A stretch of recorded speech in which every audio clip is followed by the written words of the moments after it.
Well, it's a wonderful afternoon to you all. It's Jack. Jack says hello. Hello.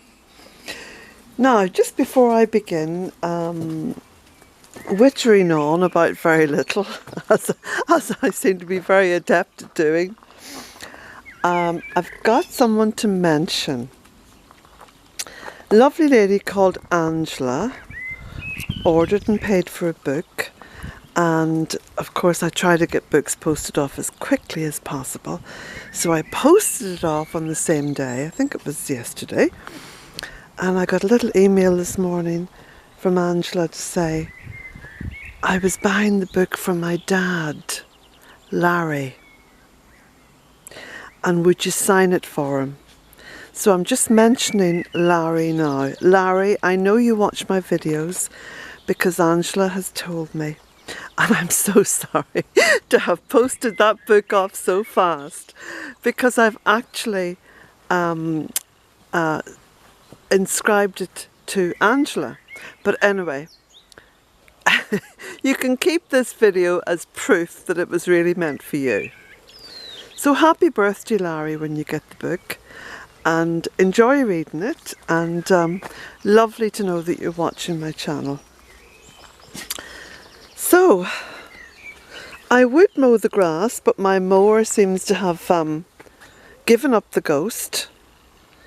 So I'm going to get my sort of technically minded grandson Dominic to have a wee look at it, and hopefully he can sort it out. I'm just hoping it's something basic, you know. I'm hoping very hard it's something basic, as I don't want to be left with having to buy another mower, because as we know, it costs more to fix these things than to buy a new one. Such is the way that this crazy world is going. But let me say this, I don't think it's going to go like this for much longer. I think there's massive change ahead. I don't know what the change is, because I really haven't got the time to sit and think about it. If it was during the winter now, maybe I'd be philosophising a wee bit and thinking on, you know. So I don't know what it is, but there's change afoot. Change is afoot, and not before time, because things have gone just a wee bit crazy in the world. And I was talking with all my lovely visitors, and this is something that I think every one of them engaged on some level or another. And it was sort of thinking about the future. What lies ahead? What lies ahead? Well, look at. If I have learned anything at all over the past 14 years of living this close with Mother Earth, it is quite simply this. That we must not be afraid of the future. We must not be afraid of living our lives now. And that, yes, we have got the world into a massive, stupid, careless mess, all of our own doing, every single one of us. No one is exempt from this blame. But she's very good at sorting things out. And this was the example that I used when speaking with visitors. This beautiful badger den. Just having a wee peep in there to see if it's been disturbed recently.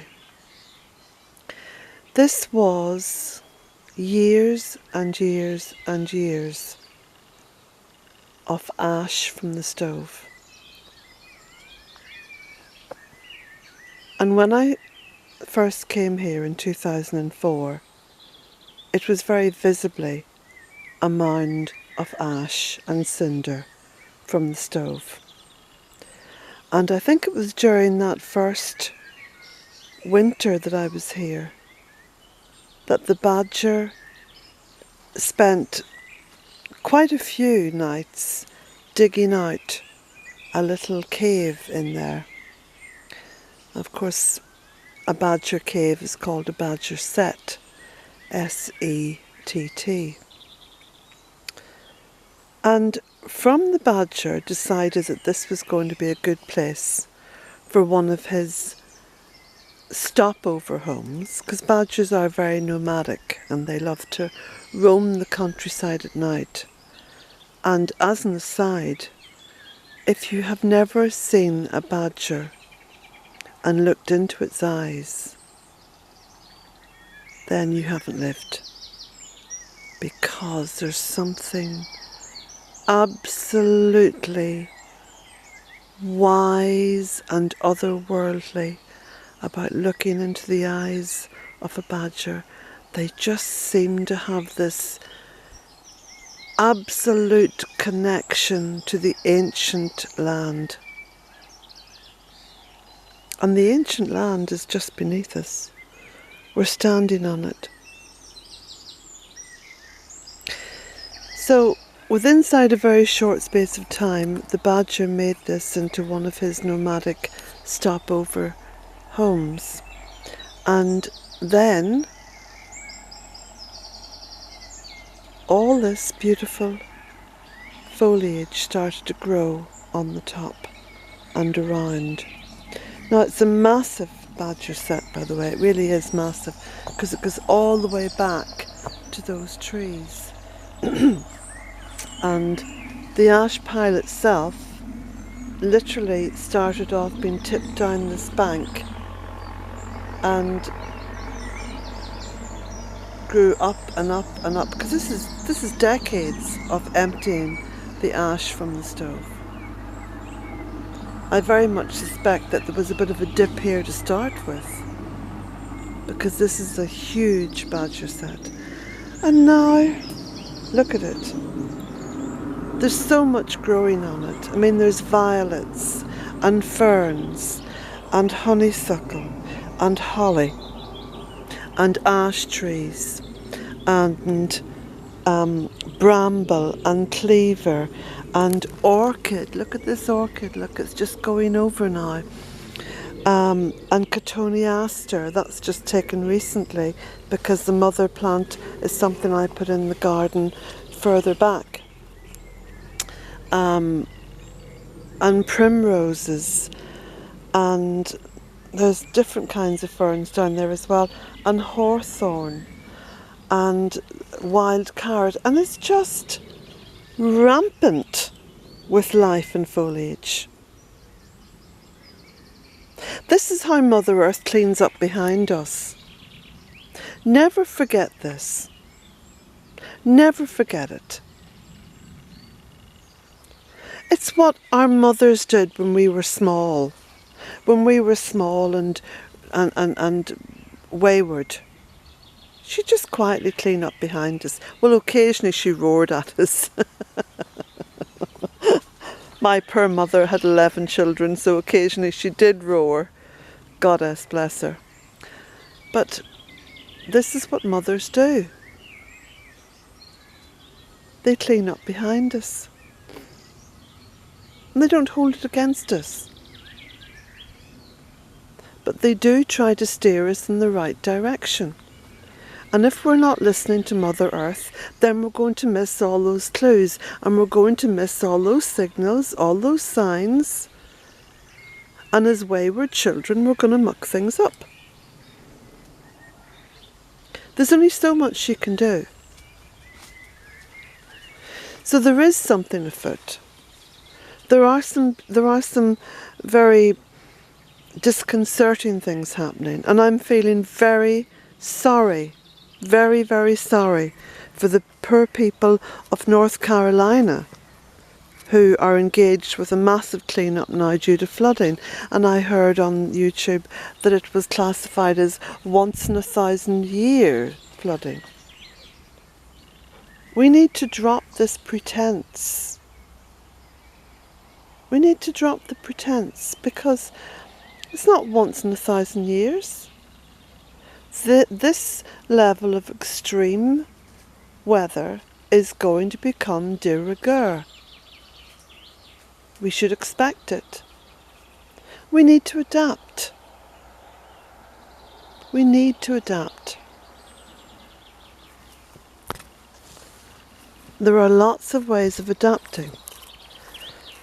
But if we want to adapt seriously, we need to drop the pretense of, you know, everything is okay. Everything isn't okay. 14 years ago, if I'd have said everything was okay, I wouldn't have planted any of this. I planted and planted and planted. Planted like my life depended on it, because it certainly has. And I noticed this during Storm Ophelia and all the other terrible storms we had last year. I felt secure. I felt protected. That doesn't mean to say that I have a get out of jail free card, because I have not. But you know, we actually just need to be a little bit more humble. We need to drop the arrogance. We need to start working as much as we can now with Mother Earth.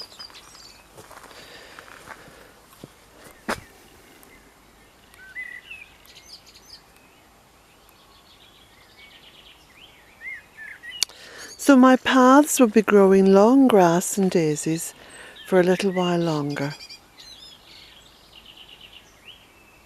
And that's okay. That's okay.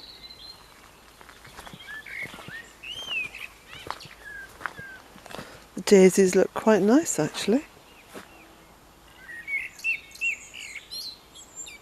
The butterflies like them. The bees like them. Oh, look at this. Look at this. Look at this little bee. She's going frantic. It's like a child in an ice cream parlour. Oh, which one will I have?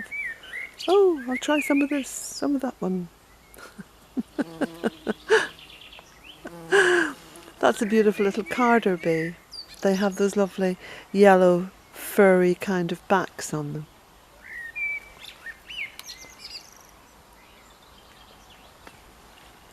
And all the feedback that I'm getting from people, you know, who have, in their own way, followed the Bealtaine model, the Bealtaine project model, which is just a plant. Just a plant. Fret-free planting. In other words, don't fret. Don't sit and chew the cud over, should I plant this here? Should I plant that there? Where would it look best? Just plant. Most of the time, it never crossed my mind whether I should plant this here or plant this there. You know, you follow basic guidelines, like clematis doesn't like having its roots in the sun, and certain plants don't do well in the shade. But then I look at all the plants that have just come up naturally.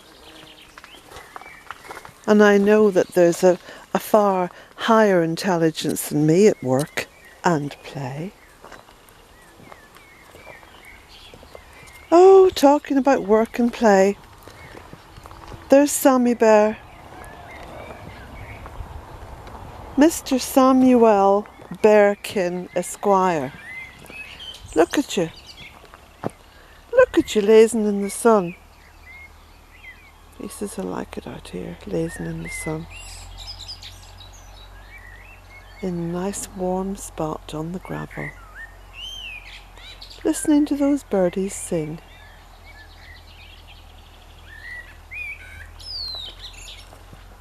And there's the blackbird back up on that telegraph pole. I think that's one of his spots. Excuse me. Where am I pointing this camera? Ah, there we go.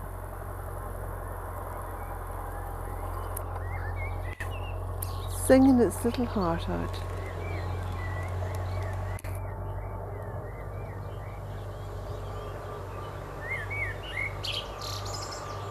Oh, bless it. Bless it.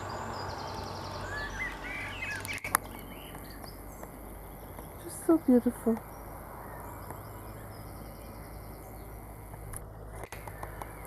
So, my last visitors were this morning. I went into the farmer's market in town. I met up with my brother Cormac. Hi Cormac, if you're watching this video. And so now I have the time ahead of me. I should be able to relax properly over the next few days. Just to relax and not do too much. Gather my strength about me. It has been a very hectic month. And I received a letter this morning, I think from Australia. Someone asking if they could come to visit. I'm sorry, but I get so many emails and so many letters. And I think I've done my little bit now for the year. That was a whole month of visitors. And I'm quite worn out. And I can't say yes to one person and then no to another. I have to be very black and white about this. So it has to be just a blanket no. No more visitors for the time being. So, just having a wee look there over the trees, and I can see all the beautiful white blossom of the hawthorn. Isn't that gorgeous?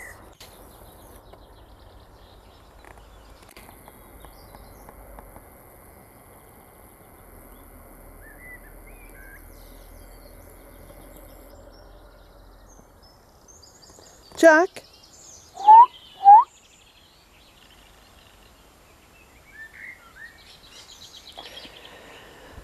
So I think I'll go and upload this video.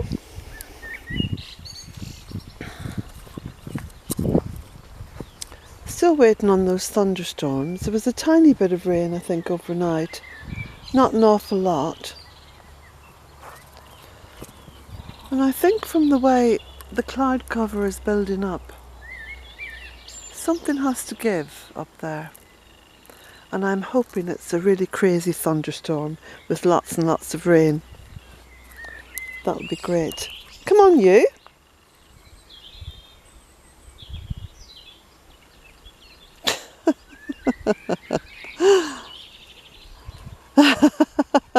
You could do with going on a juice fast, I think, Jack. He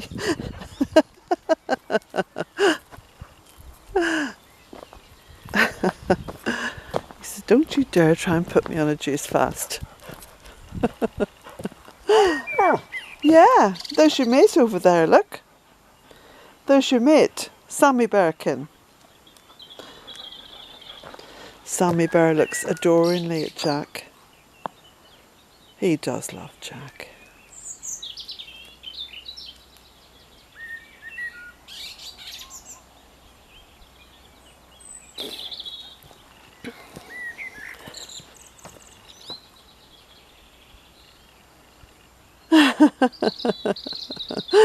Jack, you look incredibly happy.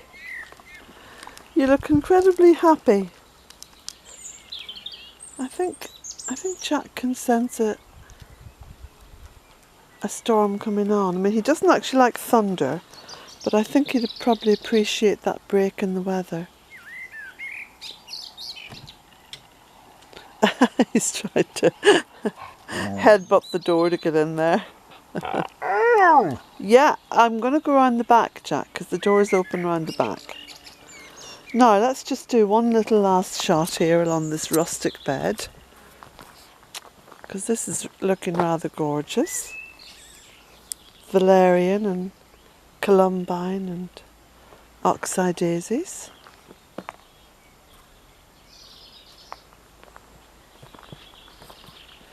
I love the oxeye daisies. Oh, and there's another bee. Bees galore. Oh, this is a lovely bumblebee.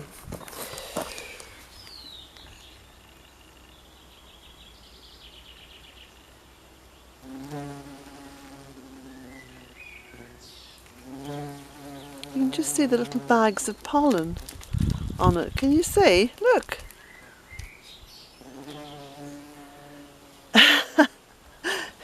Needs to get back to its hive and download all that pollen. So, oh, yes, look at this. Look at this. Now, watch. Oh, yes. Let me see if I can get one that's got a little bit more pollen dust in it. Oh, I think most of the pollen's gone. Okay. Missed it. Ah, there's some. Look at that.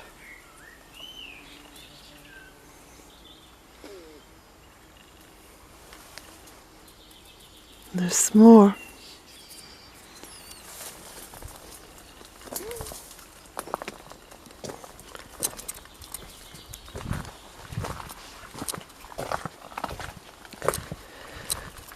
Now, thank you to those people who have supported Bealtaine through buying books this week. There is a little box on PayPal, at least as far as I know. There's a little box on PayPal where you can leave a message when you order a book. If you can send a message through to me at the same time as you pay for the book, then I'll make sure that any inscription is written into the cover of the book for you. If you can't locate the little box where you can leave a message, then send me an email straight away. Because now some days I'm actually off to the post office fairly early, and other days it may be that I'm going, the following day to the post office. So it's best just to be sure that you get the book inscribed as to how you want it. But anyway, happy birthday again, Larry. And what a lovely daughter you have. So blessings to you all.